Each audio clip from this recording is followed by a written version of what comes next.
Kepada Pak Gayus masih bersama kita, Pak? Iya masih. Iya Pak Gayus, salah satu pasal yang dicoret ini adalah masalah gratifikasi. Ya paling tidak dicoret semuanya, namun diperindah, diperluas bahkan begitu ya. Jadi kalau seandainya menerima sesuatu dari orang yang bukan mitra kerjanya tidak apa-apa. Bagaimana tanggapan Anda, Pak? Ya, ini satu hal yang memang hilang dengan tanpa alasan yang cukup ini. Tetapi paling tidak mereka mengatakan bahwa perumus dari Badan Kehormatan ini telah melihat ada aturan untuk itu secara khusus, yaitu pada Undang-Undang Tipikor. Tapi saya tetap tidak sependapat karena undang-undang kan berbeda aturan undang-undang hukum. Jadi itu code of law ya, tentu tidak sama dengan code of conduct atau code of ethic. Ini tentu tidak boleh hilang semestinya. Nah, tetapi tetap tidak ada, sehingga ini memang belum disahkan pada waktu paripurna yang lalu, masih ada kesempatan untuk merubah atau menambah. Tapi menurut Anda, walaupun Anda sekarang sudah tidak menjadi anggota Ketua Badan Kehormatan, apa yang kemudian menjadi alasan konkret, alasan logis Badan Kehormatan menolak masalah pasal gratifikasi ini? Saya tidak berpikir buruk bahwa mereka menolak, tetapi mungkin kalau kita harus bicara terbuka adalah bagaimana pemahaman mereka mengenai apa itu etika yang kurang. Saya setuju tadi bahwa semestinya Badan Kehormatan kalau ingin merumuskan sendiri, dia masih melibatkan publik, diajak serta untuk memberi masukan.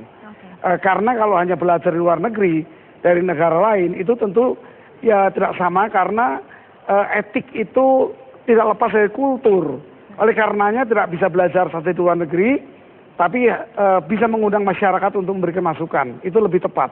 Oke, Mas Bas, kalau seandainya alasannya itu memang karena takutnya tumpang tindih, toh di aturan hukum positif kita sudah ada, di undang-undang masalah KPK juga sudah ada, dan lain sebagainya juga sudah ada. Apakah memang harus diatur secara terperinci dalam sebuah kode etik? Kadang-kadang kode etik itu sifatnya tidak mengikat, tidak binding. Kode etik perlu, tapi kan memang ada sumpah jabatan juga ya, sebenarnya cukup juga. Lalu juga ada undang-undang pidana perdata. Jadi kalau mereka melakukan pelanggaran, sebetulnya mereka tetap warga di depan hukum sama. Jadi gitu kan? Memang seharusnya tidak harus diatur secara terperinci di kode etik. Karena demokrasi makin berkembang, sekarang dianggap perlu, ya korupsi juga mewabah, dianggap perlu. Di mana-mana ini udah gejala global. Harus ada kode etik, sudah lama itu. Jadi kode etik itu ditambah, sebenarnya yang istilah paling tepat itu code of conduct. Itu yang paling tepat, code of conduct. Tapi code of conduct ini sekali lagi memang lebih banyak berurusan dengan relasi antara parlemen, anggota, dengan konstituen. Mengatur, karena berbahaya kalau tidak diatur. Karena anggota DPR itu adalah hasil pilihan langsung rakyat terutama ya. Tanggung jawabnya besar loh. Karena dia dipilih oleh katakanlah di Indonesia 300.000 suara. Itu terhormat. Akuntabilitas politik ya, terbangun. Ya. Terhormat dan harus dijaga. Caranya dengan code of conduct tadi. Nah yang menarik tadi penghilangan. Saya setuju dengan Pak Gayus itu penghilangan soal gratifikasi dan segala macam. Ini lagi yang paling penting yang kita harus camkan adalah bahwa anggota parlemen itu full time job. Ya.